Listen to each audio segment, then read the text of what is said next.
भारत रूस संबंध।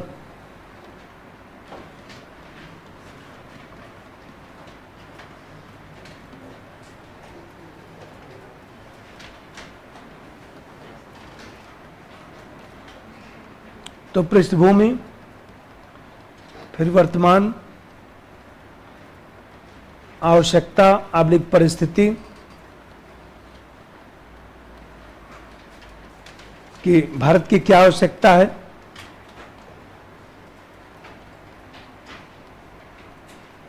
रूस की आवश्यकता,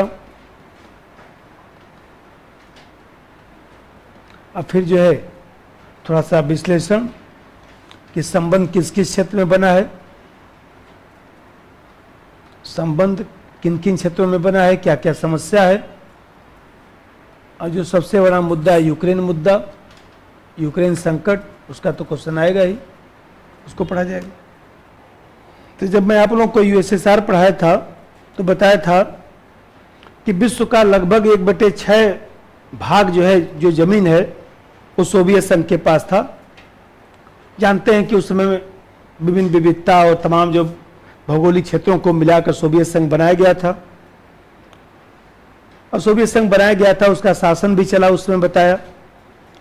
और जानते हैं कि लेनिन जो है 1917 से लेकर 1925 तक जो है लेनिन रहा। और लेनिन सैद्धांतिक रूप से मार्क्स का अनुयायी था, और इस तरह से देखा जाए तो कहीं न कहीं साम्यवादी शासन की उसने शुरुआत की। विश्व में साम्यवादी शासन का जन्मदाता कह सकते हैं लेनिन।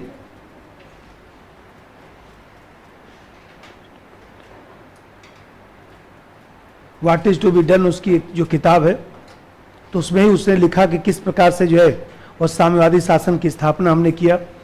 तो आप देखते हैं कि उस किताब में उसने सब रेखांकन किया। उसके बाद लेनिन मर गया 1925 में। 1925 से लेकर 1953 तक जो है, आप जानते हैं कि स्टालिन का शासन रहा। द्वितीय विश्व युद्ध स्टालिन के ही तो कार्यकाल में लड़ा गया। आप जानते हैं कि 1925 से लेकर जो है 53 तक जो है स्टालिन रहा। लिखिए मत, आप लोग जरूरत नहीं है। तो स्टालिन का शासन रहा, और लेनिन जो है वह 1917 में जो क्रांति हुआ था, 1917 से लेकर 25 तक लेनिन रहा। तब जानते हैं कि लेनिन का स्वभाव थोड़ा दूसरा था। लेनिन जो है उपनिवेशवाद जो चल रहा था, जो साम्राज्यवाद चल रहा था, लेनिन उसका विरोध करता था, दूसरे देशों में हस्तक्षेप करता था। लेकिन जो स्टालिन था, स्टालिन सिर्फ अपने देश पर ध्यान दिया। सोवियत संघ का जितना विकास हुआ है वो स्टालिन ने किया है। लेनिन तो अपना फकड़ी मिजाज का था, किसी देश को कोई अनुदान दे देना, कहीं पर कुछ भेज देना, किसी देश को आज़ाद करा देना, इस तरह से उसका नेचर रहा। तो ट्रम्प साहब के छोटे भाई कह सकते हैं। तो देखा जाए तो वो इस तरह से, लेकिन जब वो आया, स्टालिन आया, तो स्टालिन बहुत गंभीर व्यक्ति, एक देश में समाजवाद की बात किया। एक देश में समाजवाद का मतलब सिर्फ मैं अपने देश का विकास करूंगा, रूस को शक्तिशाली बनाऊंगा, क्रांति के निर्यात को जो है नकारता था कि दूसरे देश में क्रांति हो न हो, दूसरे देश में विकास न हो, रूस को कोई लेना देना नहीं है, सोवियत संघ को कोई लेना देना नहीं है। सोवियत संघ को शक्तिशाली राष्ट्र बनाना है बस। इसीलिए तृतीय विश्व के देशों का स्टालिन जो है कोई सहायता नहीं करता था, और जानते किसी से मिलता भी नहीं था। दूसरे तरह का उसका व्यक्तित्व रहा है। बताएं कि नेहरू साहब मिलने के लिए गए थे, दो दिन मास्को में रहे, मना कर दिया, बोला कि नहीं, कोई काम हो तो बताइए, यदि आपको संधि पर हस्ताक्षर साम्यवादी देश बनना हो तो बनिए और सहायता लीजिए, बाकी मैं किसी से मित्रता नहीं रखता। मना कर दिया था नेहरू साहब। नेहरू साहब 2 दिन बाद वापस चले आए थे, बड़ा बेकार व्यक्ति। तो अब जानते हैं कि उसका नेचर था, कभी अमेरिकी राष्ट्रपति से भी वो नहीं मिला, न कभी अमेरिका के राष्ट्रपति का कोई सम्मेलन होता था, विश्व में बुलाया जाता था, तब भी वो नहीं जाता था। और सिर्फ जो है अपने सोवियत संघ के विकास पर बल दिया। खैर, यूक्रेन में देखिए, यूक्रेन में इतनी अच्छी बिल्डिंग और तमाम जो देखते हैं हम लोग, कितना खलता है अंदर से कि बताइए, हम लोग क्या बना नहीं, जो बना है उसको सब गिरा रहे हैं। इसके बाद खुरुश्चेव साहब आए, नहीं वहां के देखिए बड़ा अच्छा लगता है, इतना बढ़िया उसका। भाई विकसित देश हैं सब ना, हम लोग तो विकासशील देश हैं। हम लोग तो मान लीजिए थोड़ा झंडा उंडा लगा होगा कि इधर उधर, उसी में बहुत खुश हो जाते हैं। कि भाई चलो अच्छा लग रहा है। देखिए वो सब तो विकसित देश हैं। अब जानते हैं कि स्टालिन के बाद जो है ख्रुश्चेव साहब आए। ख्रुश्चेव साहब जो है 1963 तक रहे। तो ख्रुश्चेव साहब तृतीय विश्व के देशों से संबंध बनाना शुरू किए, गुट निरपेक्ष आंदोलन का समर्थन किए। और ख्रुश्चेव साहब के कार्यकाल में ही जो है गुट निरपेक्ष आंदोलन की शुरुआत हुई और ख्रुश्चेव साहब ने जो है खूब तृतीय विश्व के देशों की मदद किया। फिर इसके बाद ब्रेजनेव साहब आए। ब्रेजनेव साहब जो है 1982 तक रहे। ख्रुश्चेव जो 1963 में उसका मृत्यु हुआ। तो 1963 के बाद जो है ब्रेजनेव आ गया। ब्रेजनेव जो है वो देखा जाए तो उसने भी सब संबंध बनाया। ब्रेजनेव के कार्यकाल में जो है चीन और रूस के बीच दूरी बढ़ गया। स्टालिन जब तक था तब तक जो है देखा जाए तो चीन को परमाणु बम नहीं दिया। स्टालिन चीन के राष्ट्रपति से बस इतना ही संबंध था कि चीन को क्या चाहिए, बस इससे ज्यादा चीन बोल नहीं सकता था स्टालिन के सामने। जब ख्रुश्चेव साहब आए तब चीन रूस थोड़ा सा जो है संबंध बना, लेकिन ब्रेजनेव साहब के कार्यकाल में ब्रेजनेव साहब चीन से पूरा बिगाड़ कर लिए और चीन और रूस के मध्य जो है आप जानते हैं कि वैचारिक विभाजन हो गया। और इस तरह से देखा जाए तो ख्रुश्चेव साहब परमाणु बम बनवा दिए थे चीन को। ब्रेजनेव साहब के कार्यकाल में चीन ने जो है छोटा मोटा आक्रमण भी कर दिया सोवियत संघ पर। ब्रेजनेव काफी नाराज हुए। तो इस तरह से देखा जाए तो दूरी बढ़ गया। तो वो मैं समीकरण आपको आगे बताऊंगा। फिर आप जानते हैं कि 1984 के बाद जो है वो सोवियत संघ की स्थिति खराब होने लगी। बोरिस एल्त्सिन साहब आए, गोर्बाचोव साहब आए, अंततः सोवियत संघ का विघटन हो गया। लेकिन छोड़िए उसका वो सब मसला नहीं। हम लोग को भारत रूस संबंध पढ़ना है। कहानियाँ तो बहुत है, मान लीजिए वो कहानी चलेगी तो खत्म ही नहीं होगा। लेकिन हम लोग को कहीं पर भी पुराना नहीं पढ़ना है। सब्जेक्ट में भी सब हटा दिया है। भारत रूस संबंध पढ़ना 1990 के बाद, तो वहीं से शुरू किया जाए। 1990 के बाद तब देखते हैं कि 1990 के बाद की स्थिति क्या है। मैं आप लोग बताया था जो CIS Commonwealth of independent state 12 देशों का ये संगठन है ना, इसका मुखिया कौन? इसका मुखिया कौन? रूस। तो देख रहे हैं कि 1990 के बाद जो है सोवियत संघ का उत्तराधिकारी रूस बना। USSR का उत्तराधिकारी रूस बना। मतलब सोवियत संघ का जगह जो है रूस ने लिया। अब रूस लिया तो आप जानते हैं कि 1990 के बाद जब सोवियत संघ का विघटन हुआ, रूस अलग एक देश बना, CIS का मुखिया बना। तो ऐसी दिशा में रूस के पास परमाणु बम था ही, हथियार था ही। तो यहां पर देख रहे हैं कि रूस जो है सामरिक दृष्टिकोण से महत्वपूर्ण था। सामरिक दृष्टिकोण से मजबूत देश, सामरिक दृष्टिकोण से शक्तिशाली देश, सामरिक दृष्टिकोण से शक्तिशाली देश था। लेकिन मैं बताया कि उसकी अर्थव्यवस्था खराब हो गई। USSR के विघटन के समय मैं बताया था कि रूस की अर्थव्यवस्था खराब हो गई। रूस की अर्थव्यवस्था कमजोर थी। और रूस की अर्थव्यवस्था क्यों कमजोर थी? क्योंकि राजकोषीय घाटा बढ़ गया उसका। राजकोषीय घाटा बढ़ गया, मुद्रास्फीति की समस्या, भुगतान संतुलन की समस्या, मतलब सब आर्थिक समस्या जितना सोच सकते हैं सब। जैसे क्यूबा का देख रहे हैं आजकल, क्यूबा बहुत परेशान आत्मा है इस समय। नहीं पढ़ेंगे पेपर में, क्यूबा में मुद्रास्फीति 200% हो गया है।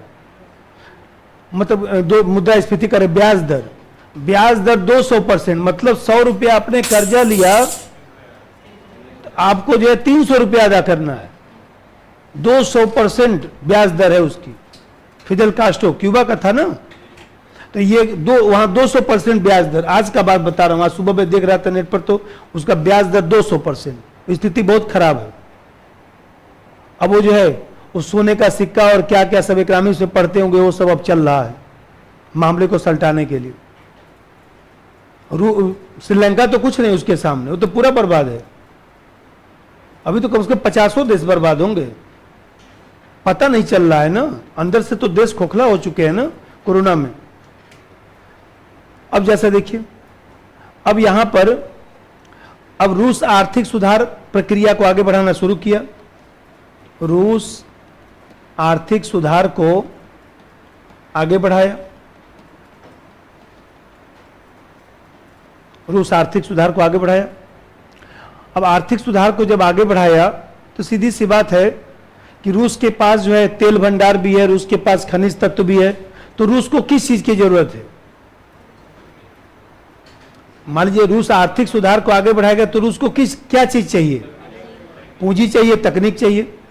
तो ऐसी दशा में जो है संसाधन संपन्न देश के लिए पूंजी तथा तकनीक की आवश्यकता, पूंजी तथा तकनीक की आवश्यकता।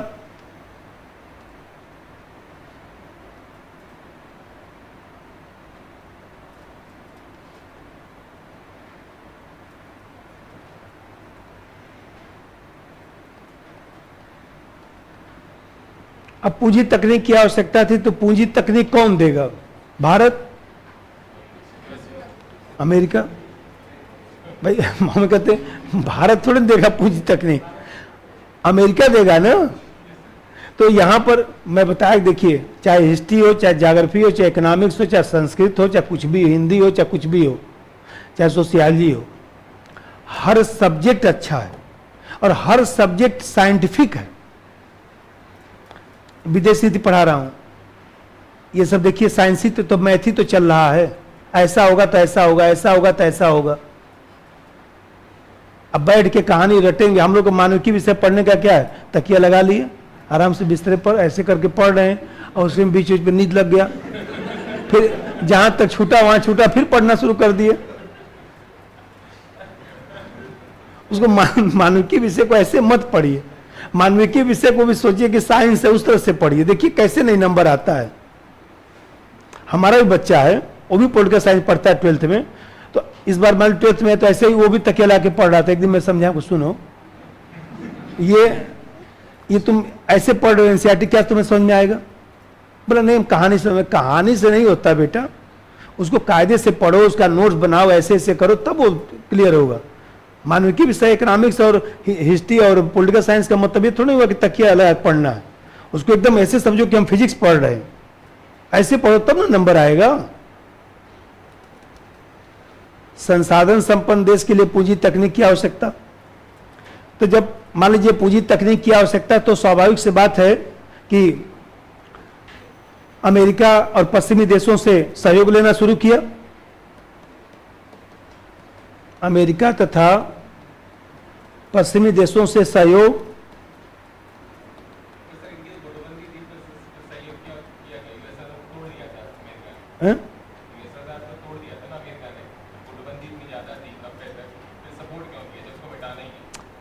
अभी बताता हूं। ये बताइए, इस समय सपोर्ट नहीं करता। बहुत अच्छा प्रश्न है। देखिए ये बोल रहे हैं कि जैसे मान लीजिए सपोर्ट क्यों किया? जब अमेरिका ने सोवियत संघ का विघटन कराया तो सपोर्ट क्यों किया? ऐसे समझिए कि सब परमाणु बम किसके पास आ गया? रूस के पास। सब हथियार किसके पास? तो रूस के पास। तो सामरिक रूप से, सैनिक रूप से तो वो अमेरिका के बराबर ही था, केवल पैसा नहीं था ना उसके पास। ये बताइए, अमेरिका उसको मदद नहीं करता। मान लीजिए अमेरिका कहता कुछ नहीं दूंगा, जाओ जो मर्जी सो करो, सब परमाणु बम पूरे विश्व को दे देता। ये लो लीबिया, ये लो सूडान, ये जितने भी टर्की, जितने भी आप देख रहे हैं, ईरान, इराक, सऊदी अरब, आओ लाइन लगा के परमाणु बम ले जाओ, पूरा विश्व का विनाश कर देता हूं।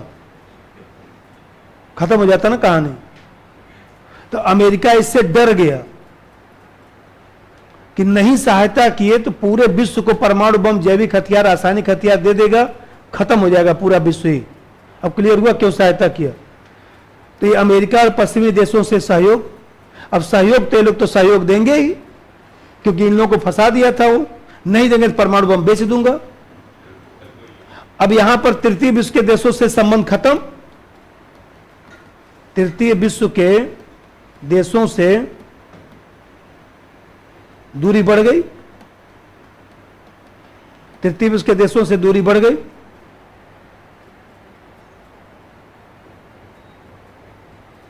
तृतीय विश्व के देशों से दूरी बढ़ गई। अब जानते हैं, लेकिन अमेरिका भी कम कलाकार नहीं। मैं पहले दिन ही बोल चुका हूं, अंतर्राष्ट्रीय संबंध खेल है। इस खेल को आपको समझना पड़ेगा कि जबरदस्त ये लोग खेल खेलते हैं। जो दुश्मन है देख रहे हैं, उसी की सहायता कर रहे हैं। जो दुश्मन है, जिसको मान लीजिए नष्ट कर दिए, मर गए, मान लीजिए उसको सोवियत संघ को मार डाला अमेरिका एक तरह से, और जाकर फिर चिल्ला चिल्ला के रो रहा है, एक तरह से ही तो हुआ। तो यहां पर देख रहे हैं, जैसे गांव में कुछ लोग कलाकार नहीं होते हैं, देखते तो हैं, जीते जी तो कुछ नहीं। जैसे मान लीजिए माँ बाप हैं, घर में बुजुर्ग लोग, जीते जी तो रोज लड़ रहे हैं सुबह दोपहर शाम, और जब बुजुर्ग व्यक्ति मर गया तो कूद कूद के रो रहे हैं। तो वो चीज, तो ये तृतीय विश्व के देशों से जब दूरी बढ़ गई, अमेरिका और पश्चिमी देशों जब सहयोग करना शुरू कर दिए, तो यहां पर समझिए, यहां पर अमेरिका सहित पश्चिमी जो देश थे, जो नाटो, तो नाटो ने बहुत ज्यादा सहायता नहीं किया, और सहायता किया तो घेरेबंदी नीति का प्रयोग किया, चारों तरफ से इनको घेरना शुरू कर दिया। इसी समय पुतिन साहब वहां पर प्रधानमंत्री थे, बाद में राष्ट्रपति बने हैं। इसी के नीचे जैसा 2 लाइन लिखिएगा, ऐसे बनाए हैं ना, इसी के नीचे लिखिए। पश्चिमी देशों ने सीमित सहायता दिया, पश्चिमी देशों ने सीमित सहायता दिया, और नाटो के माध्यम से रूस को चारों ओर से घेरने का प्रयास किया। तभी तो यूक्रेन समझ में आएगा संकट। रूस को चारों ओर से घेरने का प्रयास किया। पश्चिमी देशों ने सीमित सहायता दिया, और रूस को नाटो के माध्यम से चारों ओर से घेरने का प्रयास किया, चारों ओर से घेरने का प्रयास किया। अब समझिए, मतलब कि एक तरफ सहायता देना, और दूसरी तरफ देख रहे होंगे कि लिथुआनिया, लाटविया, एस्टोनिया को नाटो का सदस्य बना दिया गया। फिर इन लोगों को भी धीरे धीरे सदस्य बनना शुरू हो गया। नाटो की सेना जो है, देखा जाए तो सोवियत संघ का जो इलाका था सब उसमें टहलना घूमना शुरू कर दी। अब पुतिन साहब प्रधानमंत्री थे उस समय। पुतिन साहब बोले कि 2000 के बाद, 2000 तक तो यही सब चलता रहा है। रूस को समझ में नहीं आया कि हो क्या रहा है हमारे साथ। तो ऐसे दिशा में जब 2000 में पुतिन साहब जो है, जब सत्ता धीरे धीरे संभाल लिए, उसके बाद पुतिन साहब ने कहा कि भाई देखिए, ऐसी में अमेरिका क्या किया। अमेरिका की एक आदत है कि वो क्या करता है कि हमेशा परेशान करेगा। 2001 का जो घटना हुआ, 9/11 घटना, आतंकवादी घटना, अरे ठीक है, सब देश में आतंकवादी घटना हुआ, सब देश में लोग मरे हैं, कोई अमेरिका में अलग थोड़े मर गए। तो ऐसे समय 9/11 घटना को आधार बनाकर कि हम आतंकवाद का विनाश कर देंगे। आप देखेंगे कि विश्व के हर देश में हस्तक्षेप करना शुरू कर दिया। और इस तरह से देखा जाए, ईरान को दुष्ट राष्ट्र घोषित करना, सद्दाम हुसैन साहब और तमाम जो घटनाक्रम आप देखेंगे पहले। और इस तरह से देखा जाए तो पूरे विश्व में हर जगह सीरिया भी ईरान, अमेरिका की ही देन है। मैं पढ़ाऊंगा आपको। सीरिया जो बर्बाद हुआ, आज बर्बाद हो गया, खत्म। सीरिया जो बर्बाद हुआ, अमेरिका की देन है।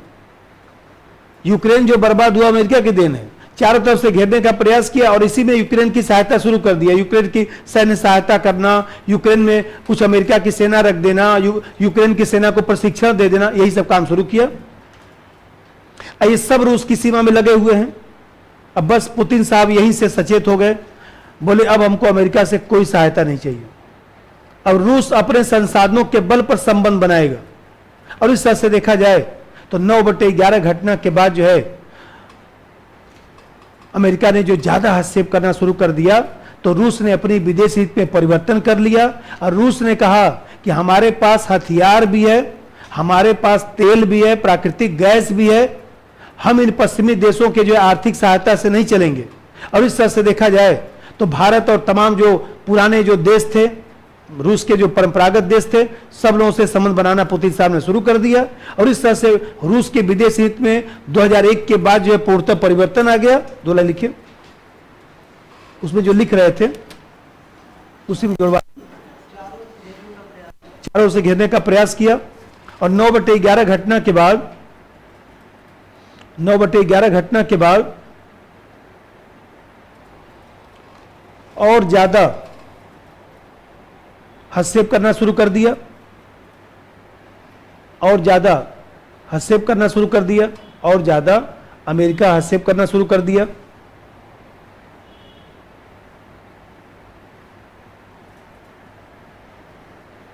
अब समझिए, अब इसके नीचे जैसा समझिए जो अभी बता रहा था, जब ये सब हुआ तो रूस यहां से जो है सचेत हो गया।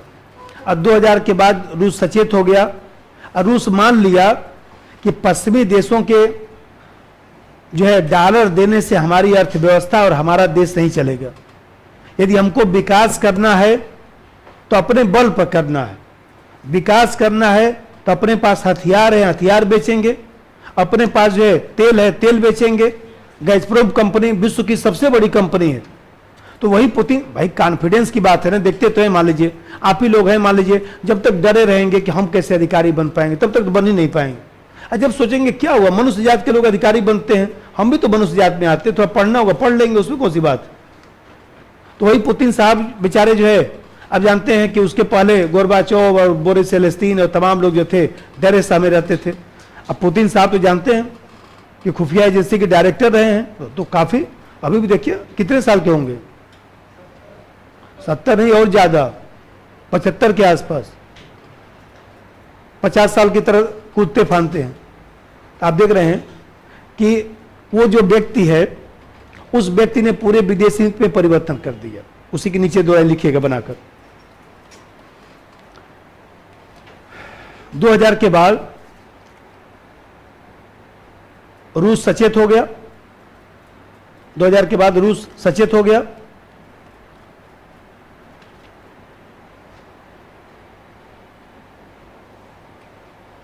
रूस सचेत हो गया और विदेश नीति में परिवर्तन कर दिया।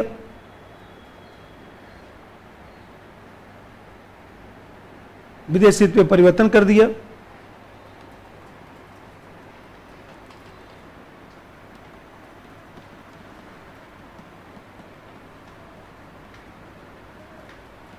अब विदेश नीति में परिवर्तन किया तो 2-4 जैसे एग्जाम्पल लिख दीजिए ऐसे बना के कि क्या उसने परिवर्तन कर दिया। पहला चीज, नंबर 1, ऊर्जा कूटनीति को बढ़ावा, ऊर्जा कूटनीति को बढ़ावा।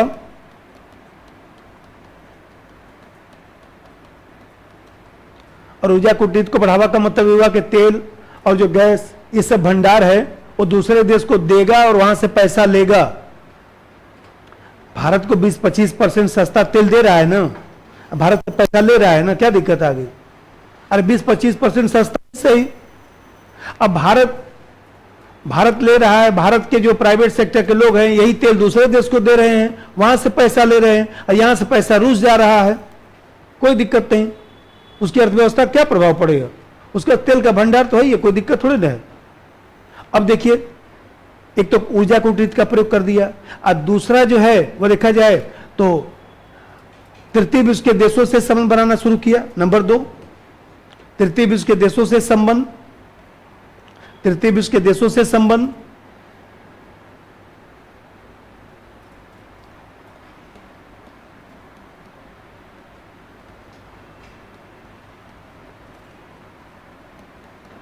तृतीय विश्व के देशों से संबंध।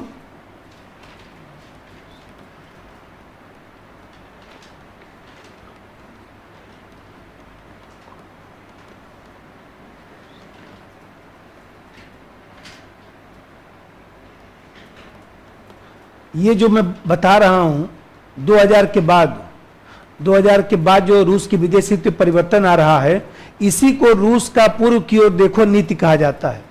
कभी मान लीजिए पूछे कि रूस की पूर्व की ओर देखो की नीति से क्या समझते हैं, तो यही लिखना है, लुक ईस्ट पॉलिसी। केवल भारत का ही लुक ईस्ट पॉलिसी नहीं है, यही जो विदेश नीति परिवर्तन आया, इसी को रूस का जो है पूर्व की ओर देखो नीति कहा जाता है। आ चुका है क्वेश्चन जीएस में, 3-4 साल पहले देखिएगा कि रूस की पूर्व की ओर देखो कि नीति से क्या समझते हैं। तीसरा बात देखिए, नंबर 3, जैसे अभी मैं बताया उसके पास हथियार तो था ही, और इस तरह से देखा जाए तो हथियार को आधार बनाकर विश्व से संबंध बनाना शुरू कर दिया कि हथियार बेच के हम पैसा लेंगे। नंबर 3, हथियार को बेचकर अर्थव्यवस्था मजबूत करना।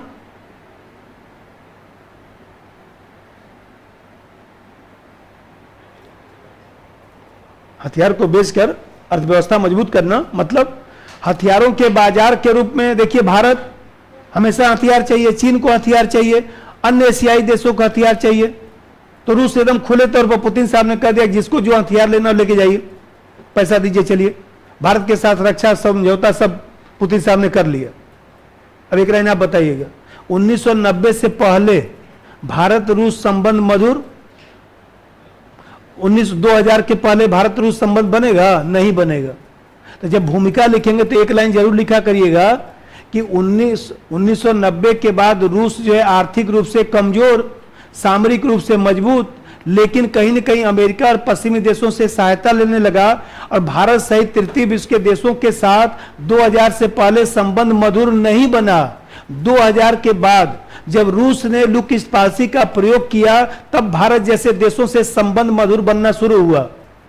यह होता है भूमिका, कहानी नहीं।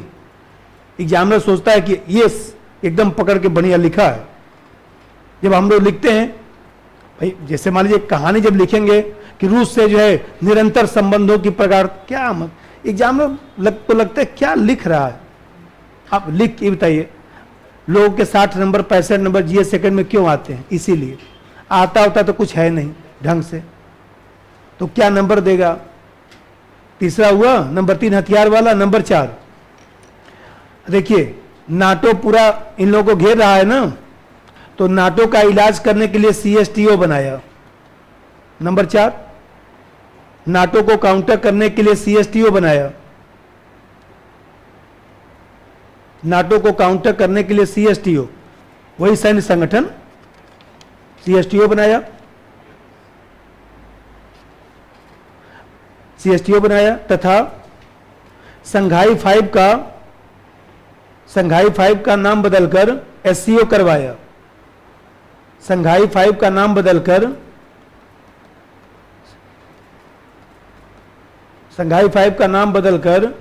SCO, जो संघाई कोऑपरेशन ऑर्गेनाइजेशन पढ़ते हैं ना, उसका भी नाम 2001 में ही बदला है।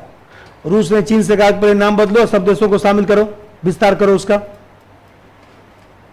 SCO करवाया, जिससे अन्य देशों को जोड़कर एक संगठन बनाया। तभी तो भारत तुरंत सबको शामिल करवाया, भारत पाकिस्तान सबको।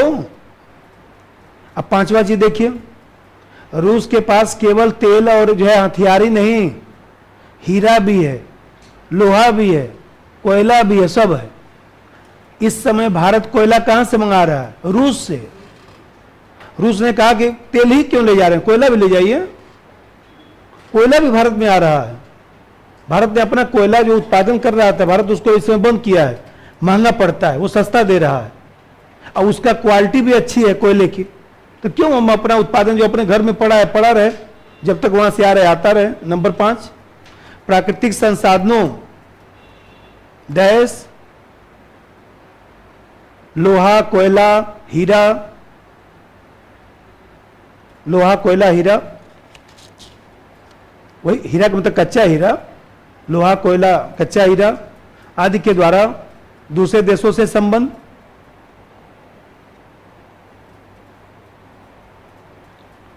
और उसी में नीरव मोदी फर्जी हीरा बेचने लगे। देख तो रहे हैं क्या क्या देश में हुआ। बस 5 मिनट छोड़ रहा हूं, थोड़ा सुन लीजिए।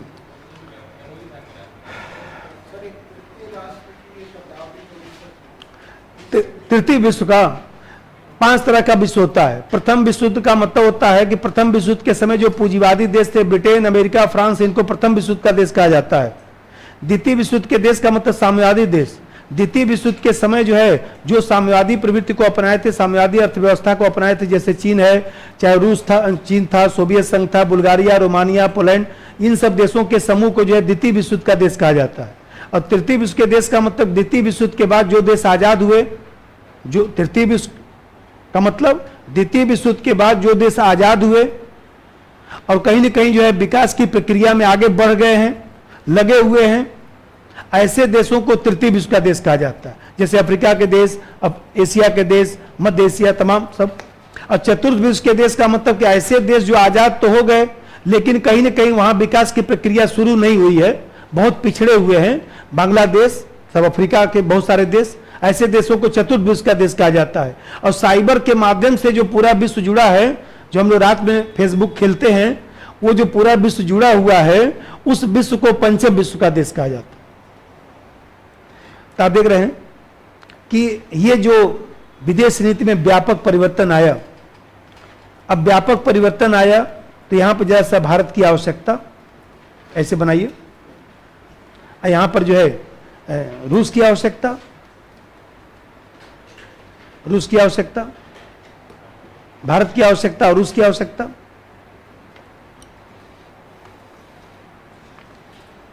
अब सुन लीजिए, आप देख रहे हैं कि 1990 के बाद जो है भारत और जो है रूस का संबंध दुविधापूर्ण था, क्योंकि आप जानते हैं कि उस समय 1990 से पहले, सुनिए बस ध्यान से, इसको लिखना नहीं है, सुन लीजिए बस, ऐसे बना के छोड़ दीजिए।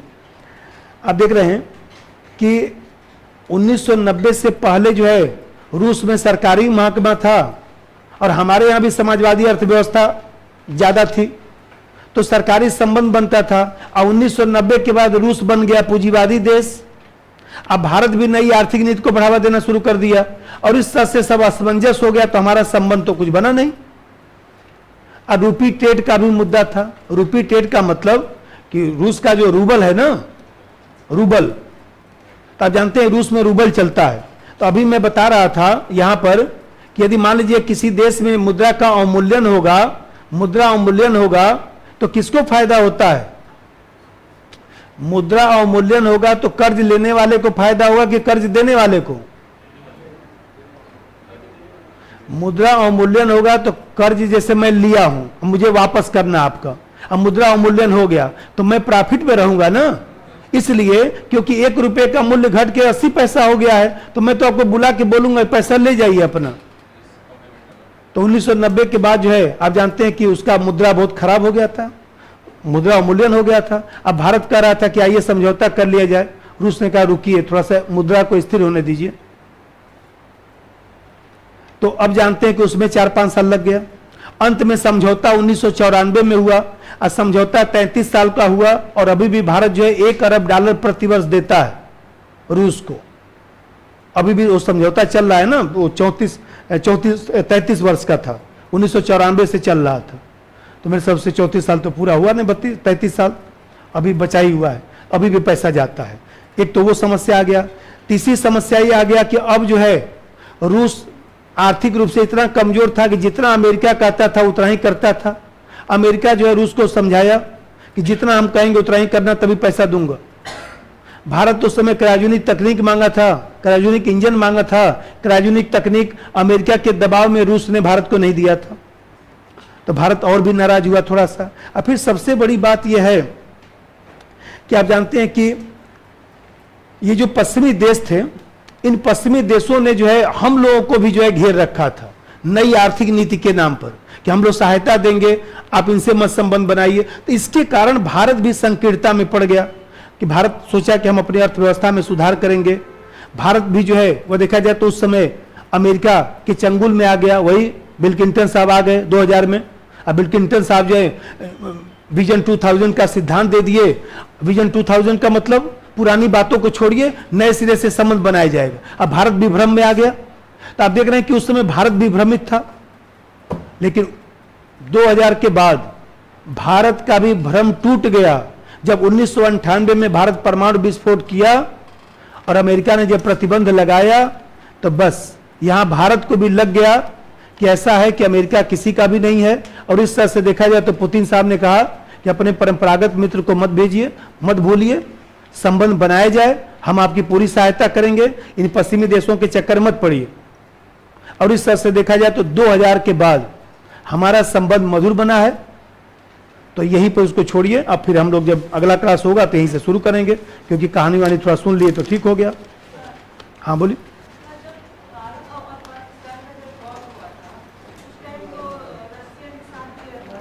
भारत पाकिस्तान का जो वार 1971 ना, और 1971 में उसके वार से पहले संधि इंदिरा गांधी ने किया था ना, इसके कारण उसने सहायता किया था।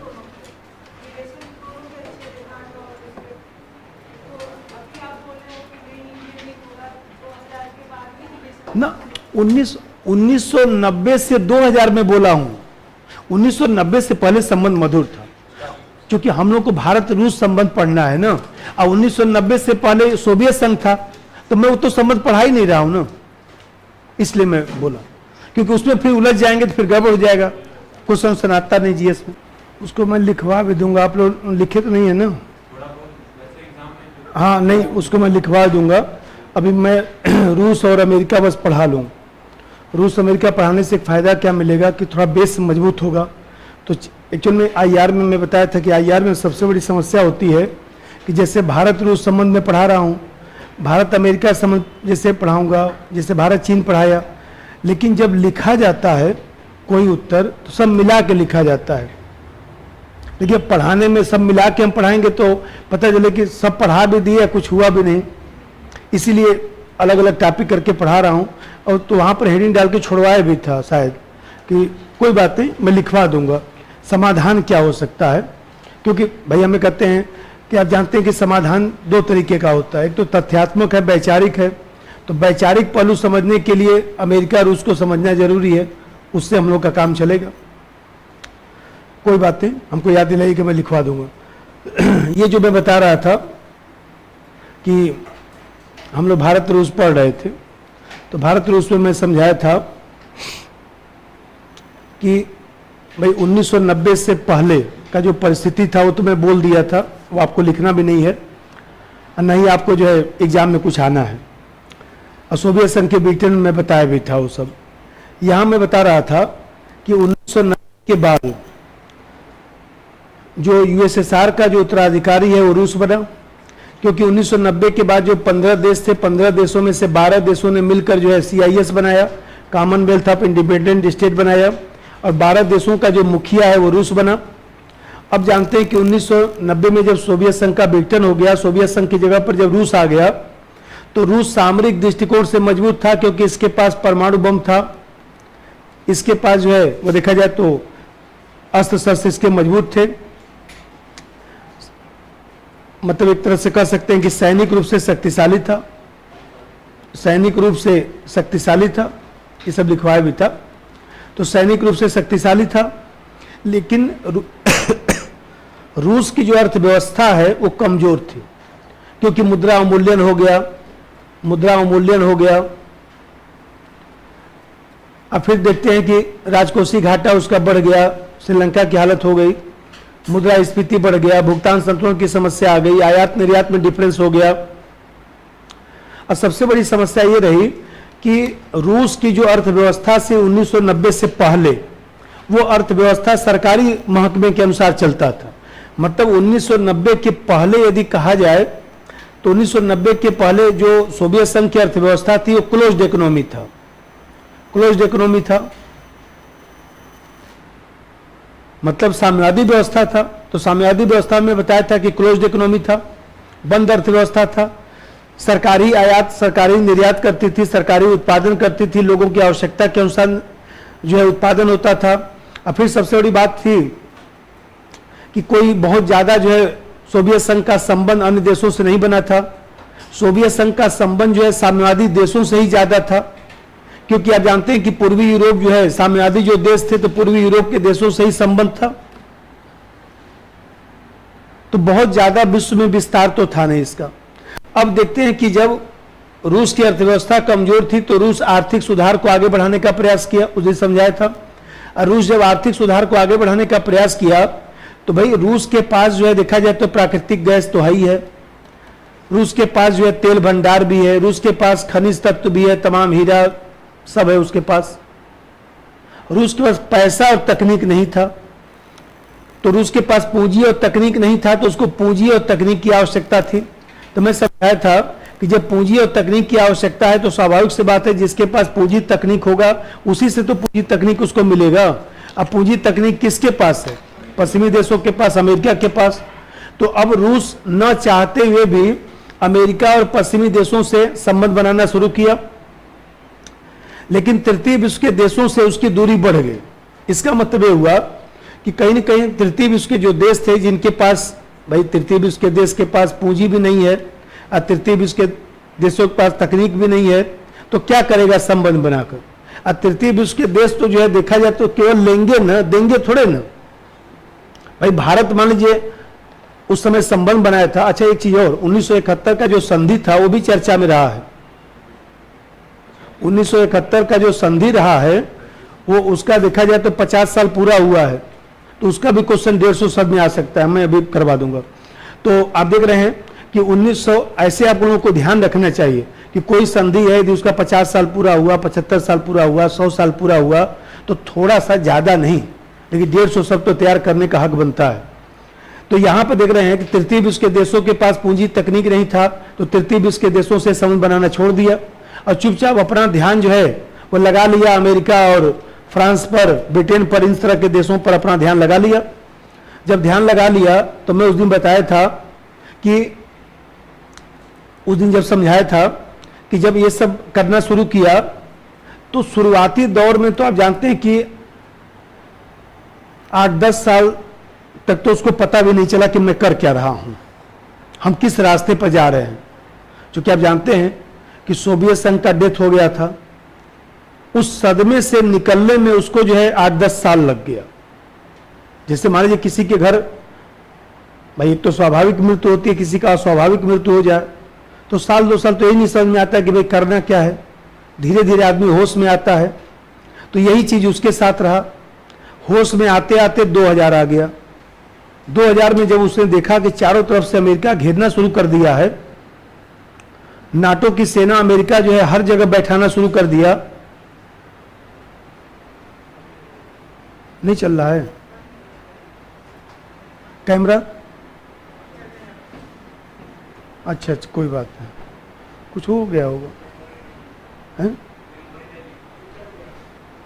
नहीं, वो उसमें मेमोरी नहीं पड़ता है, वो ऑटोमेटिक जो है वो देखा जाए तो आजकल ऐसा है ना, आजकल ऐसा हो गया है कि सब जो है ऑटोमेटिक आ गया, सबका सॉफ्टवेयर आता है। ये जो सब तार से जुड़ा है ना, तो ये सिर्फ बस फोटो खींचता है, रिकॉर्डिंग करता है, बाकी सब जो है ऑटोमेटिक कंप्यूटर में होता है। आजकल कुछ करना थोड़े ना है, जैसे मैं पढ़ा रहा हूँ, ऑटोमेटिक वीडियो बन जाएगा, सब कुछ हो जाएगा, सब रिकॉर्ड हो जाएगा, सब सेव हो जाएगा, सब सेट है, सबका जो है सॉफ्टवेयर है आजकल। लेकिन इसी आईएएस बनने का सॉफ्टवेयर नहीं आया है, न तो वही सॉफ्टवेयर हम लोग सबसे पहले जो है बुला बुला के डाल देते, क्या ये सॉफ्टवेयर लगा दें। तो देखते हैं कि उस दिन मैं बताया कि जब चारों तरफ से नाटो की सेना से घिर गया, लिथुआनिया, लाटविया और इस्टोनिया सब नाटो के सदस्य बन गए। पूर्वी यूरोप के देश नाटो के सदस्य बनना शुरू हो गए। यहां तक तो ठीक था, लेकिन जब 9/11 घटना हुआ और उसके बाद अमेरिका जो है देखा जाए तो 9/11 घटना के बाद क्या किया कि ईरान को, इराक को और जो है इस तरह से देखा जाए तो उसको बोल दिया कि भाई ये सब जो है दुष्ट राष्ट्रों की धुरी है। उत्तरी कोरिया को, उत्तरी कोरिया रूस का संबंध बहुत मधुर, रूस और ईरान का संबंध बहुत मधुर। तो जितने रूस से अच्छे संबंध वाले देश थे सबको अमेरिका जो है देखा जाए तो परेशान करना शुरू किया। जब परेशान करना शुरू किया तो अब यहीं पर पुतिन साहब राष्ट्रपति बन के आते हैं और 9/11 घटना के बाद अमेरिका ने जो है 2001 के बाद रूस ने जो है अपनी विदेश नीति पे व्यापक परिवर्तन कर लिया। और उस दिन मैं समझाया था कि रूस ने लुक ईस्ट पॉलिसी का प्रयोग किया, पूर्व की ओर देखो नीति। केवल भारत का ही पूर्व की ओर देखो नीति नहीं है, रूस का भी है। रूस ने पूर्व की ओर देखो नीति का प्रयोग किया और उसके बाद अपनी विदेश नीति में काफी परिवर्तन किया। तो उस दिन मैं समझाया था विदेश नीति में परिवर्तन को, ऊर्जा कूटनीति को बढ़ावा दिया। फिर मैं बताया था कि CSTO जो था, कलेक्टिव सिक्योरिटी ट्रीटी ऑर्गेनाइजेशन बनाया, फिर संघाई 5 का नाम बदलवाया, CSTO किया। फिर उसमें दिख रहे हैं कि भारत पाकिस्तान भी जुड़ गए, अन्य देशों को भी जोड़ने की बात चल रही है, उसके विस्तार की बात हो रही है। फिर मैं बताया कि जो है वो देखा जाए तो अपने खनिज पदार्थों को, या मान लीजिए सब हो गई, उसके बाद तेल गैस भंडार था उसको जो है बेचना शुरू कर दिया। तो ये सब उस दिन में बताया था कि ये सब रूस ने अपनी विदेश नीति में परिवर्तन करना शुरू कर दिया। अब विदेश नीति में जो परिवर्तन है वो 2000 के बाद उसका दिखाई देता है। और उसके बाद पुतिन साहब ने संविधान में परिवर्तन करके ये लिख दिया कि आप जानते हैं कि आजीवन वो राष्ट्रपति रह सकते हैं जब तक उनकी सांस चल रही है, कोई दिक्कत की बात नहीं। संविधान में जो है 6 वर्ष लिखा गया था, रूस का जो संविधान बना था 1991 में। तो आप जानते हैं कि 1991 का जो संविधान है वो शुद्ध रूप से पूंजीवादी देश का संविधान है। केवल जो राजनीतिक व्यवस्था है उस राजनीतिक व्यवस्था में साम्यवादी पहलू दिखाई देता है। तब पुतिन साहब जो है वो देखा जाए तो अपनी विदेश नीति में परिवर्तन कर दिया, और विदेश नीति परिवर्तन करने के बाद आप जानते हैं कि फिर आवश्यकता में भी परिवर्तन होगा। और इस तरह से देखा जाए तो रूस ने ऊर्जा कूटनीति को बढ़ावा दिया, रूस ने हथियार के बाजार के रूप में जो है वो देखा जाए तो अन्य देशों से संबंध बनाना शुरू कर दिया। रूस जो है वो देखा जाए तो नाटो को काउंटर करना शुरू कर दिया। आप देख रहे हैं कि रूस जो है नाटो को काउंटर करना शुरू कर दिया। रूस CSTO बनाया, CSTO भी तो बन रहा है 2000 में। इसमें जो है रूस, चीन, कजाकिस्तान, किर्गिस्तान तमाम देशों में से कुछ देशों को रखा गया है। भारत इसमें नहीं है, भारत SCO का सदस्य।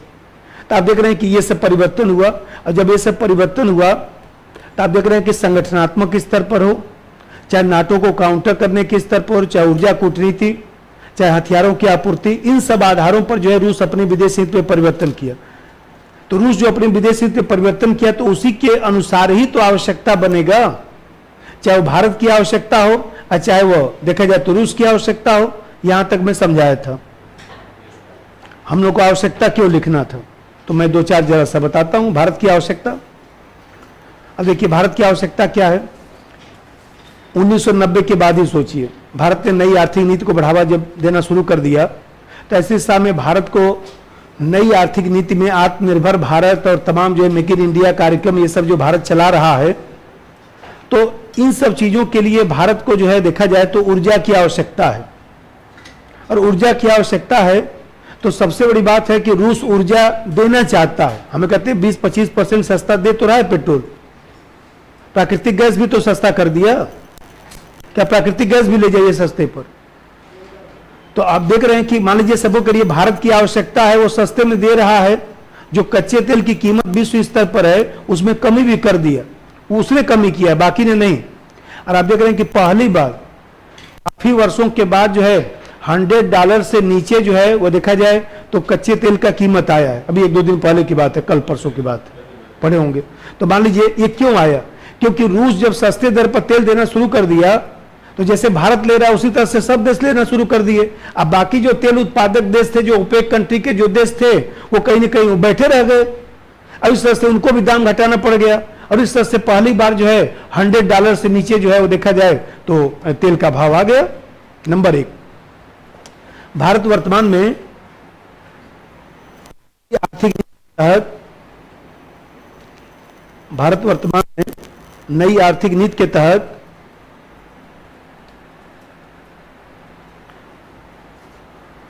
विकास को आगे ले जा रहा है, विकास को बढ़ावा दे रहा है।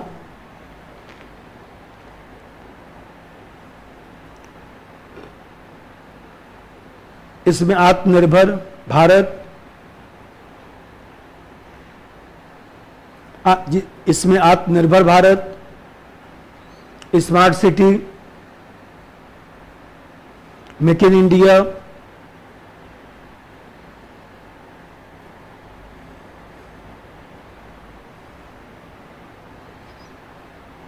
आदि को आगे बढ़ा रहा है, जिसके लिए ऊर्जा की आवश्यकता है, जिसके लिए ऊर्जा की आवश्यकता है।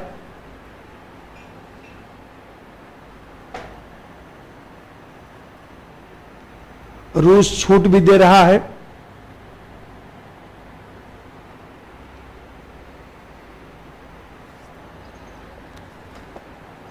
रूस छूट भी दे रहा है। अतः भारत अपनी ऊर्जा आवश्यकता की पूर्ति कर सकता है।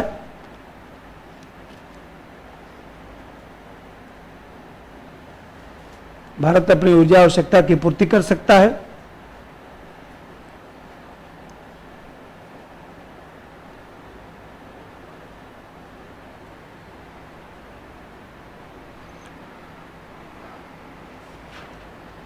तो आप देख रहे हैं कि ऊर्जा कूटनीति, मैंने ये बताइए, प्रश्न जैसे पूछता है कि भारत जो है, भारत देखा जाए तो अपनी आवश्यकता के कारण रूस से संबंधों को मजबूत कर रहा है।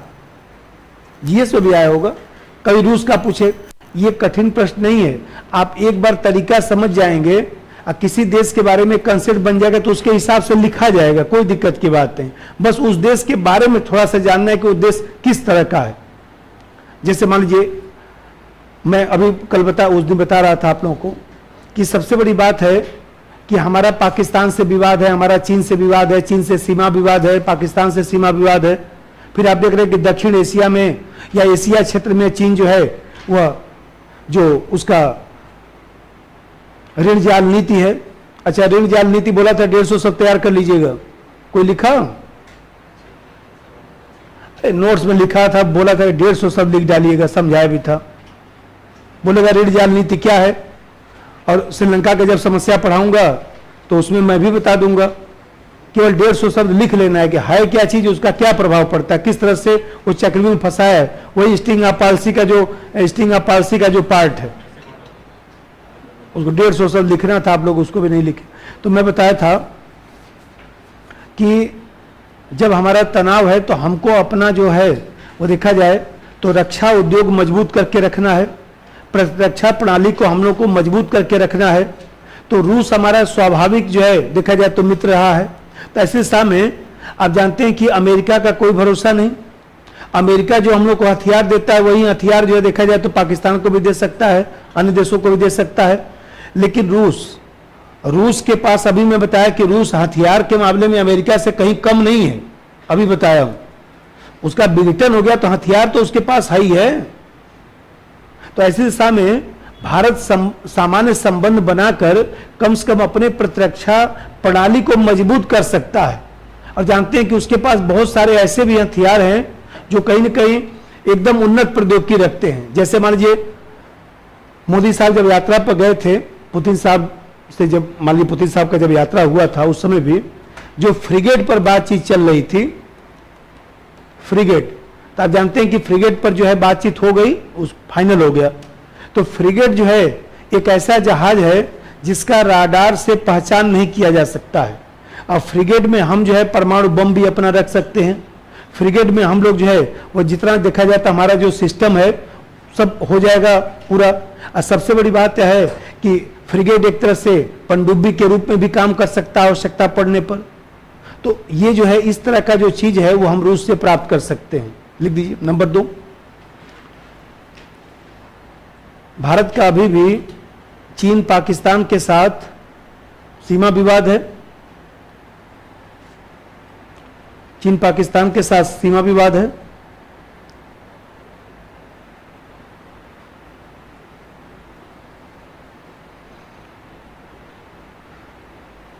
चीन की तुलना में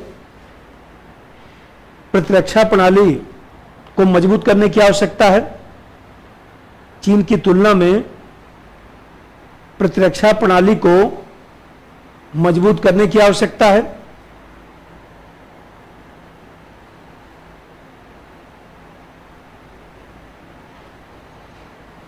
जिसमें रूस सहायता दे सकता है।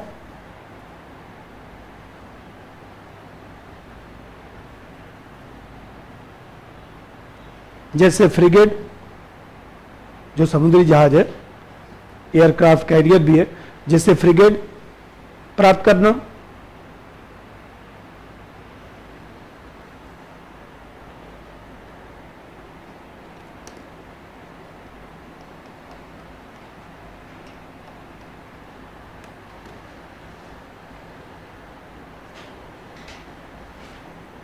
देखिए, एक सामान्य संबंध भी समझिए।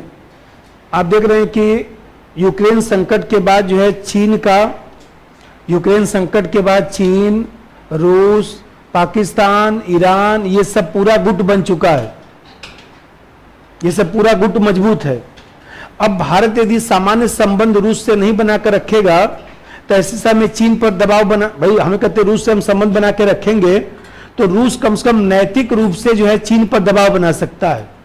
यदि हम इस गुट से एकदम अलग हो गए और रूस चीन यदि रूस मान लीजिए पूर्णतः चीन का समर्थन करना शुरू कर देगा तो उस दिन चीन जो है, उस दिन मैं बताया था कि भूमि सीमा कानून और तमाम बना रहा है, वहां पर सब अपना विकास कर रहा है, तो फिर सोचिए भारत को चीन जीने नहीं देगा। तो आप देख रहे हैं कि रूस पर नैतिक दबाव, चीन पर नैतिक दबाव बनाने के लिए रूस से हम सामान्य संबंध बना के रखना चाहते हैं कि कम से कम आवश्यकता पड़े तो पुतिन साहब को मोदी साहब फोन मिला के कह सकें कि अरे भाई थोड़ा सा कम से कम समझाइए, आपका मित्र है, आपका भाई है, इतना तो जगह छोड़ना पड़ेगा ना।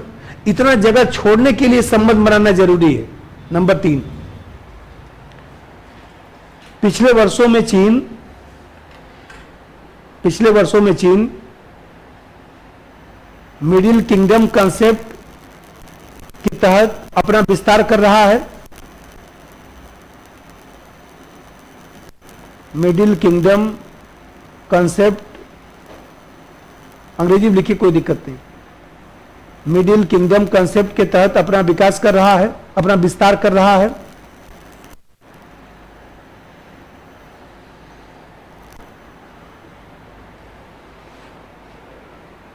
इसी संदर्भ में नया सीमा कानून भी बनाया।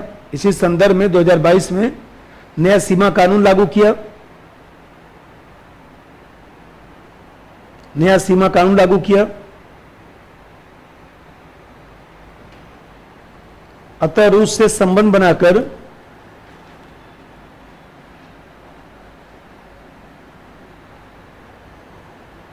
चीन पर नैतिक दबाव बनवा सकता है।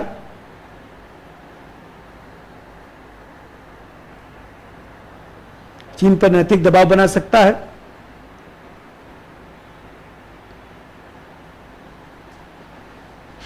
देखिए, एक सामान्य सा आप लोग बताया था कि वैश्विक स्तर पर सोचिए, मान लीजिए वैश्विक स्तर पर भारत को यूएनएससी में स्थायी सदस्यता चाहिए, तो रूस भी तो देखा जाए तो वीटो का प्रयोग करता है, वो भी तो 5 देशों में शामिल है।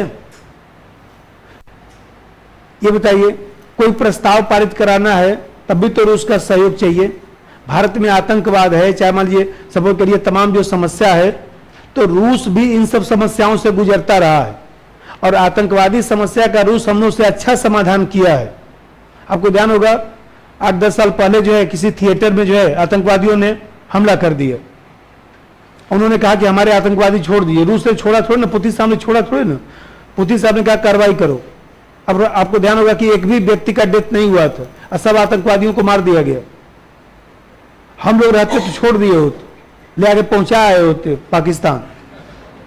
तो सोचिए कि हम लोग ऐसा नहीं कि देखिए, कहने और करने का बात दूसरा है। रूस का जो शक्ति है वो दूसरे तरह के। हम लोग तो मान लीजिए बताते हैं ना कि हमारे पास ये है, ऐसे है। रूस को बताना थोड़े ना है, शक्तिशाली व्यक्ति को क्या बताना है, तो रूस बताएगा थोड़े ना, उसके पास तो है। तो हम लोग इन सब मामलों में भी उसका लाभ उठा सकते हैं। अभी भी यूक्रेन संकट के बाद भी रूस की साख बनी हुई है। यह मत समझिए कि देशों ने संबंध तोड़ लिया है। यूक्रेन में गेहूं का उत्पादन होता है और तमाम जो चीज है, देखिए पूरा अफ्रीका परेशान चल रहा है इस समय, भूखमरी का शिकार होने जा रहा है। लेकिन रूस कहता है नहीं, पहले जो है स्थिति सामान्य होने दीजिए। पूरे देख रहे हैं कि जो यूक्रेन का जो गेहूं वाला पूरा बेल्ट था, सब पर वो कब्जा कर रखा है, वहां से गेहूं जाना ही नहीं देता है। तो कहीं ना कहीं भाई आप चाहे जितनी आलोचना कर लीजिए कि रूस की साख तो मजबूत है ही है। तो ऐसी स्थिति में भारत संबंध बनाकर कम से कम जो है आतंकवाद हुआ, चाहे इस तरह का जो समस्या हुआ, उसका भी निदान कर सकता है। और रूस का सहारा लेकर भारत भी जो है विश्व राजनीति में महती भूमिका निभा सकता है। नंबर 3-4, रूस से संबंध बनाकर आतंकवाद,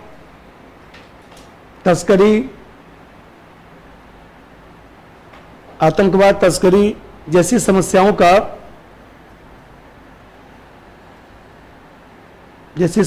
के समाधान में सहयोग प्राप्त कर सकता है।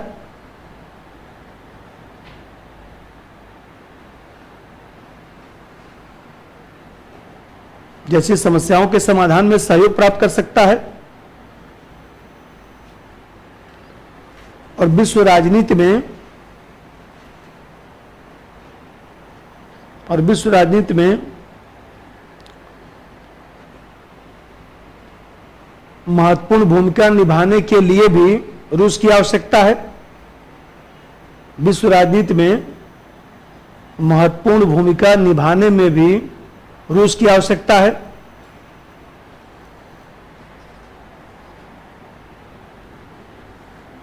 महत्वपूर्ण भूमिका निभाने में भी रूस की आवश्यकता है। जैसे यूएनएससी की सदस्यता प्राप्त करना, यूएनएससी की स्थायी सदस्यता प्राप्त करना,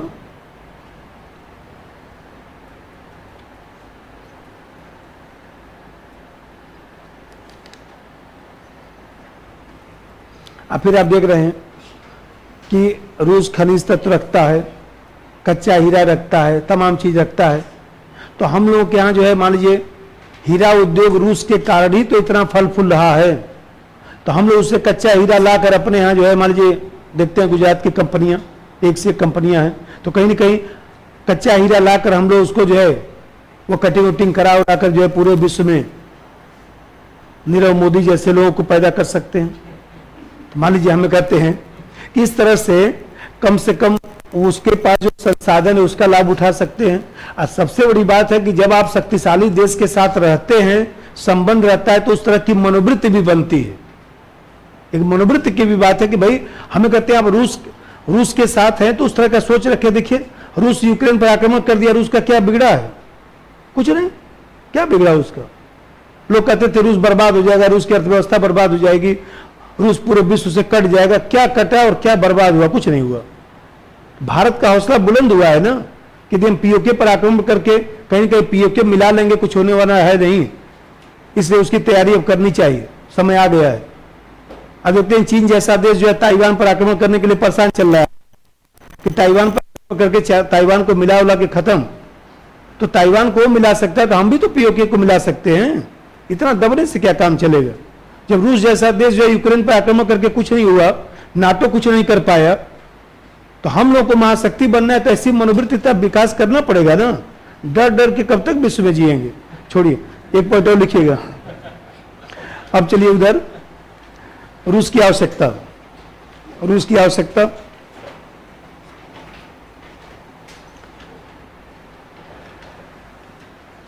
देखिए सबसे बड़ी बात है कि भारत तृतीय विश्व के देशों का नेता है।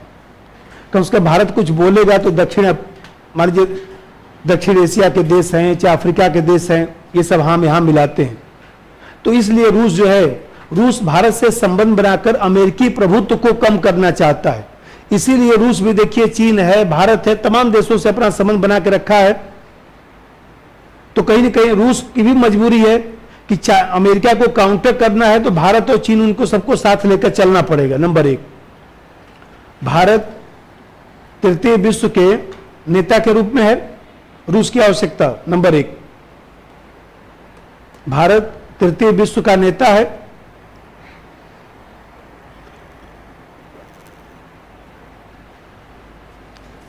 अतः भारत से संबंध बनाकर रूस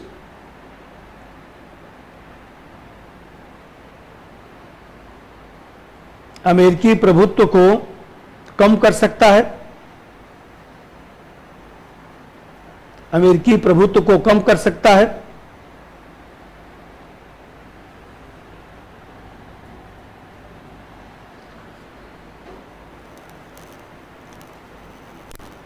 इसी कारण रूस भारत को लेकर संवेदनशील रहता है।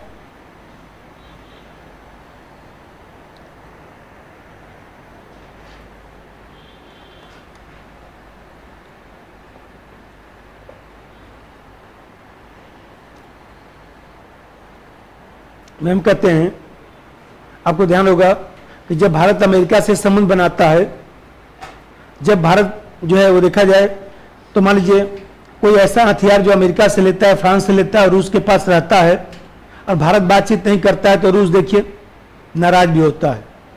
तो जिससे लगाव होता है उसी से तो नाराजगी होती है भाई, जिससे लगाव होगा उसी से जिससे लगाव ही नहीं, क्या नाराजगी? तो रूस जो भारत से लगाव रखता है, भाई भारत को कहता है कि भाई आप हमसे ले जाइए। आपको ध्यान होगा कि अभी ये जो मेरठ रोड पर जाएंगे, जो हम लोग क्या डिफेंस वाला है, क्या बोलते हैं, ऑर्डिनेंस जो फैक्ट्री है, मोदी नगर के उधर से आते समय लेफ्ट हैंड साइड में जो पड़ेगा, वहां पर भारत रूस जो है संयुक्त उपक्रम बनाया गया है। अब हमारे यहाँ भारत और रूस के मध्य, जो रूस से हम हथियार लेते थे वो रूस देता नहीं है, भारत में ही उत्पादन होता है। इसीलिए आपको ध्यान होगा कि जितने भी हमारे यहाँ जो है ऑर्डिनेंस जो थे, सबको हम लोग जो है धीरे धीरे प्राइवेट सेक्टर में कन्वर्ट किए गए। उसके लिए 1.5-2 साल पहले कानून भी बनाया गया, क्योंकि कहीं ना कहीं यदि हम ऐसा नहीं करेंगे तो हमें वहां रूस की कंपनियों को हम कैसे जोड़ पाएंगे। तो ये भारत की शिकायत रही कि आप हमको हथियार तो देते हैं, स्पेयर पार्ट्स तो देते नहीं। हमारे यहाँ जो AK-47, AK-56 जितना भी पड़ा हुआ सब बर्बाद हो गया। रूस ने कहा कि देखिए आपकी शिकायत जायज है, जब रूस का विघटन हुआ तो फैक्ट्रियां दूसरे देशों में चली गई। अब आप ऐसा करिए कि आप अपने यहाँ हथियार बनवाइए, आपको पता भी रहेगा, आप स्पेयर पार्ट्स भी बनवाइए, जो आपकी इच्छा हो बनवाइए, मुझे कोई दिक्कत नहीं है, लेकिन आप पश्चिमी देशों से हथियार मत लीजिए। तो हमें कहते हैं कि इससे रूस चाहता है कि भारत को भारत से जोड़कर भी रखना है, क्योंकि कहीं ना कहीं रूस, ये बताइए रूस के बारे में भारत कुछ बोला? कुछ नहीं। तो रूस को ये बात अच्छा लगा ना कि नहीं, भारत कम से कम अपने स्टैंड पर कायम है, कुछ नहीं बोल रहा है, नहीं इधर से न उधर से। दूसरा चीज देखिए, दूसरा जो आवश्यकता है रूस का, कि आप देखते हैं कि रूस पूंजीवादी देश के रूप में है, और ऐसी दशा में जो है, अभी मैं बताया कि भारत का अन्य देशों से संबंध है, गुट निरपेक्ष आंदोलन में भी 120 देश हैं, चाहे अफ्रीका हो, चाहे लैटिन अमेरिका हो, चाहे तमाम देशों से भारत का अच्छा संबंध है। तो भारत को साथ लेकर कहीं न कहीं जो पूंजीवादी व्यवस्था उसकी है, उस पूंजीवादी व्यवस्था का लाभ उठाना चाहता है। हमें कहते हैं कि अफ्रीका के हर देशों में एनर्जी नहीं है ना भाई, हमें कहते हैं कि श्रीलंका को भी चाहिए, श्रीलंका को भी पेट्रोल चाहिए, मान लीजिए सब करिए बांग्लादेश को भी चाहिए। तो बांग्लादेश सीधे रूस से तो करार कर नहीं सकता है, तो अब रूस को लगता है कि हम भारत के थ्रू जो है इन देशों से अच्छे संबंध बना सकते हैं। और कहीं ना कहीं रूस की जो छवि रही है, भाई साम्राज्यवादी देश की छवि रही है, तानाशाही करने वाले देश की छवि रही है, लोकतांत्रिक देश की छवि तो रूस की रही नहीं। तो भारत के रास्ते जो है वो देखा जाए तो भारत से संबंध बनाकर अपनी छवि में भी सुधार कर सकता है। ये भी उसका एक जो आवश्यकता कह सकते हैं। नंबर 2, भारत से संबंध बनाकर रूस अपनी अंतर्राष्ट्रीय छवि में सुधार कर सकता है।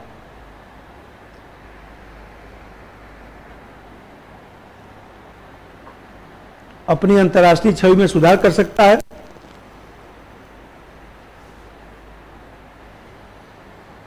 अफ्रीका, लैटिन अमेरिका, पश्चिम एशिया के देशों से संबंध बना सकता है।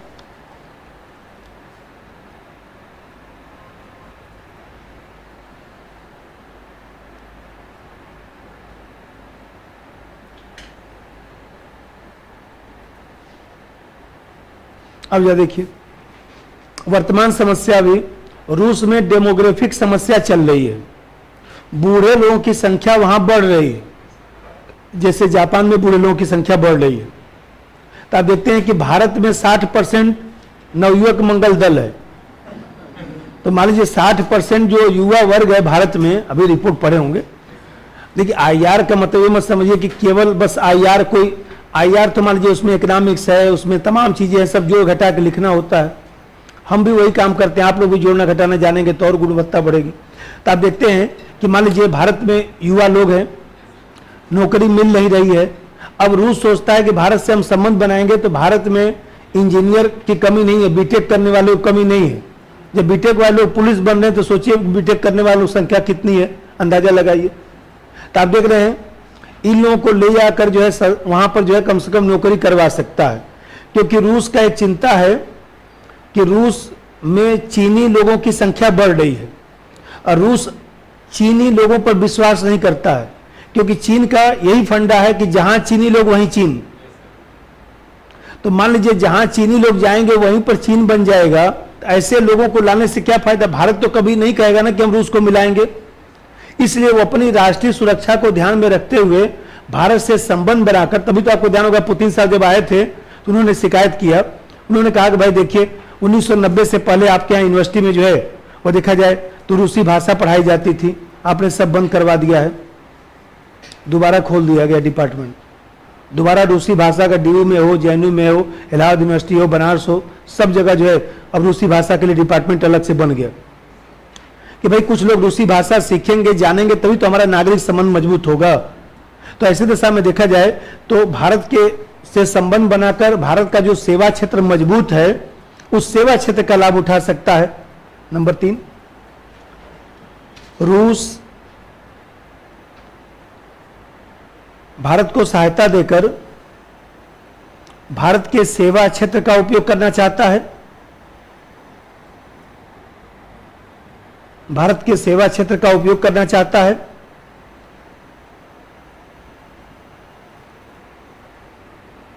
क्योंकि रूस में डेमोग्राफिक समस्या बढ़ रही है।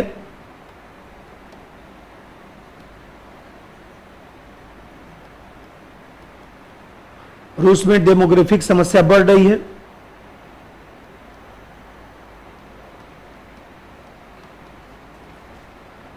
जनसांख्यिक समस्या बढ़ रही है।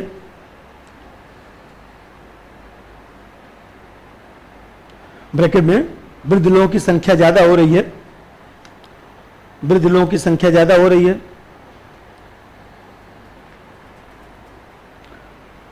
ब्रैकेट बंद। अतः रूस भारत के युवा जनसंख्या का लाभ उठा सकता है।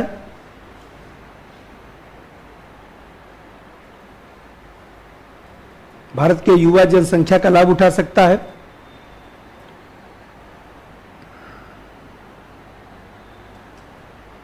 और चीन पर निर्भरता कम कर सकता है। और चीन पर निर्भरता कम कर सकता है।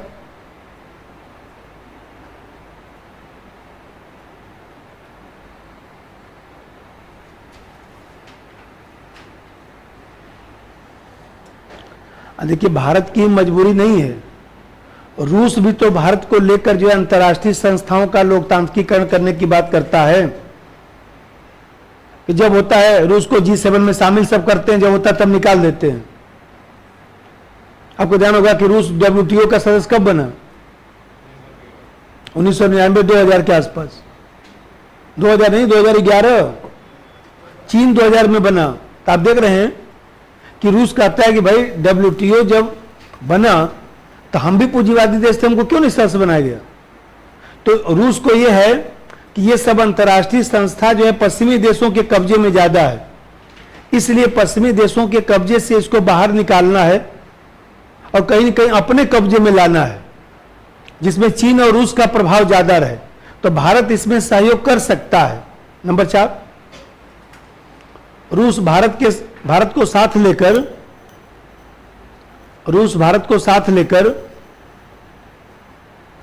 अंतर्राष्ट्रीय संस्थाओं का लोकतांत्रिकीकरण करना चाहता है।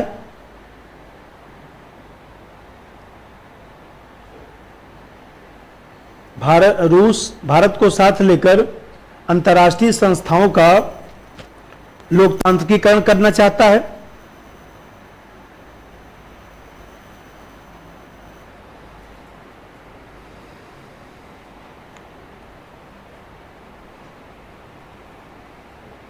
और साथ ही वर्तमान परिदृश्य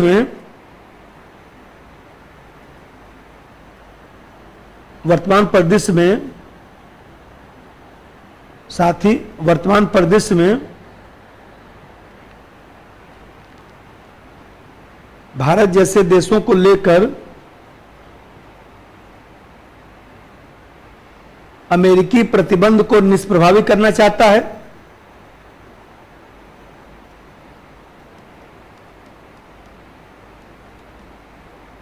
भारत जैसे देशों को साथ लेकर अमेरिकी प्रतिबंध को निष्प्रभावी करना चाहता है।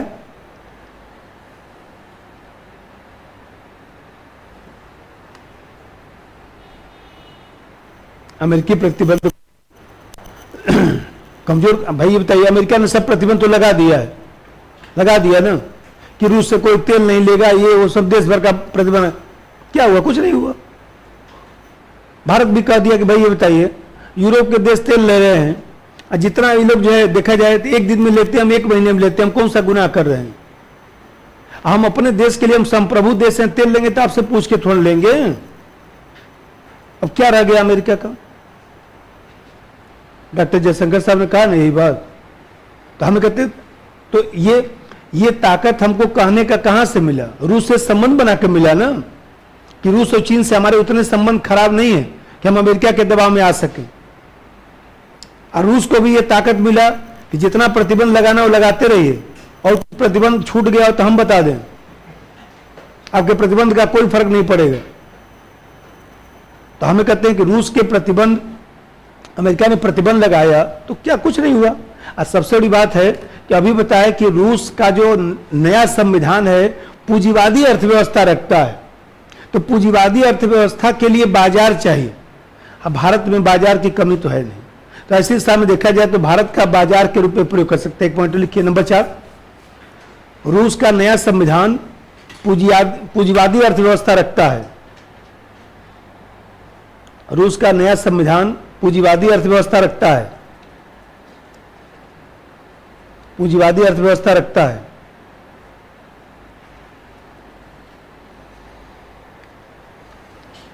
अतः रूस भारत का बाजार के रूप में प्रयोग कर सकता है।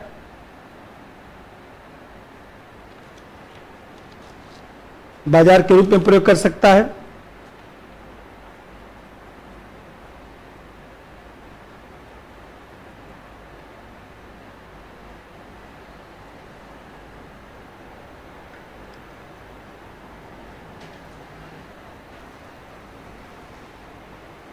खनिज संसाधनों को बेच सकता है, खनिज संसाधनों को बेच सकता है।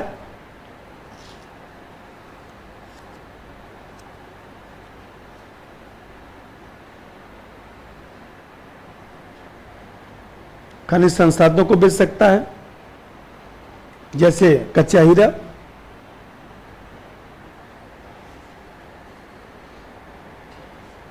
भाई देखते हैं कि इंडिया में जो कंपनी है, डायमंड इंडिया है, चाहे मान लीजिए रोजी ब्लू है, तमाम कंपनियां जो भारत की अच्छी कंपनियां हैं डायमंड की, सब जो है अपना कच्चा हीरा रूस से ही मंगाती हैं, क्योंकि सस्ता भी पड़ता है। और दूसरी तरफ जो है देखा जाए तो भारत में तो केवल कच्चा हीरा तो भारत में ज़्यादा होता नहीं, हम लोग निकालेंगे भी तो महंगा पड़ेगा, ये भी एक समस्या है। और जैसे मैं बताया कि हमारे यहाँ ONGC कंपनी है, तो ONGC विदेश लिमिटेड जो है वह जानते हैं कि जो गैसप्रोम कंपनी है उसके साथ जो है उसका समझौता भी है। और तमाम जो आप जानते हैं कि जो तेल और गैस के लिए अभी ONGC हमारा रसिया में जो काम कर रहा है, तो 20% हिस्सेदारी भी है। जो एक जो रसिया का जो तेल उत्पादक क्षेत्र है,